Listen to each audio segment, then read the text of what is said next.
آؤ میں تمہیں حضرت عمر کی کہانی سناؤں۔ یہ حضرت عمر ہیں، اسلام کے دوسرے خلیفہ، وادی تہامہ سے گزر کر کے جا رہے ہیں۔ غور سے سننا، حضرت عمر وادی تہامہ سے گزرے ہیں، بچوں کی طرح بلک بلک کر کے رونے لگے۔ کسی نے پوچھا، اے عمر، آپ یہاں سے گزرے بچوں کی طرح بلک بلک کر کے رونے لگے، وجہ کیا ہے؟ حضرت عمر رضی اللہ تعالیٰ عنہ ارشاد فرماتی، لوگوں، مجھے یہاں میرے باپ کی ایک بات یاد آ گئی۔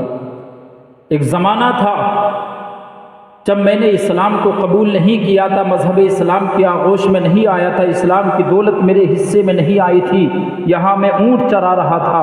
حضرت عمر رضی اللہ تعالیٰ عنہ ارشاد فرماتے، کہتے ہیں حضرت عمر کے لوگوں، میرے باپ نے مجھے 5 اونٹ دیے، اور 5 اونٹ دینے کے بعد میں ارشاد فرمایا کہ ان کو لائن سے لگا دو۔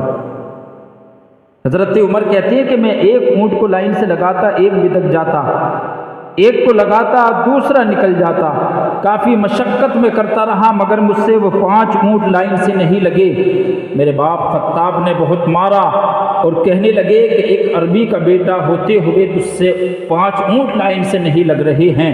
حضرت عمر کہتے ہیں کہ ایک زمانہ وہ تھا کہ جب مجھ سے 5 اونٹ لائن سے نہیں لگتے تھے، اور ایک زمانہ یہ ہے کہ جب میں محمد عربی کا غلام بن گیا ہوں، اللہ نے مجھے وہ عزتیں، وہ بلندیاں، وہ رفعتیں، وہ رتبے عطا فرمائے ہیں کہ 23 لاکھ مربع میل پر میری حکمرانی ہے، اور مشرق سے لے کر مغرب تک آج پوری رعایا لائن سے کھڑی ہوئی نظر آتی ہے۔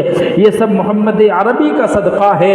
جب سے میں مذہب اسلام کی آغوش میں آ گیا ہوں، اللہ نے مجھے عزتوں سے نوازا ہے، رفعتوں اور بلندیوں سے نوازا ہے۔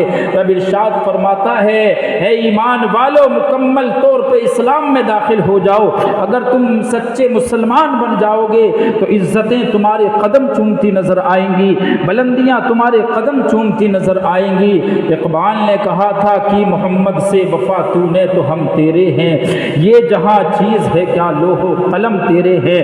پھر عزتیں تمہارے حوالے کر دی جائیں گی، اگر تم محمد عربی کے غلام بن جاؤ گے، پھر قلم بھی تمہیں دے دیا جائے گا، پھر تختی بھی تمہیں دے دی جائے گی، اور پھر تم اپنی تقدیر کا فیصلہ کرتے نظر آؤ گے، مگر شرط یہ ہے کہ سچے مسلمان بن جاؤ اور سچے محمد عربی کے غلام بن جاؤ۔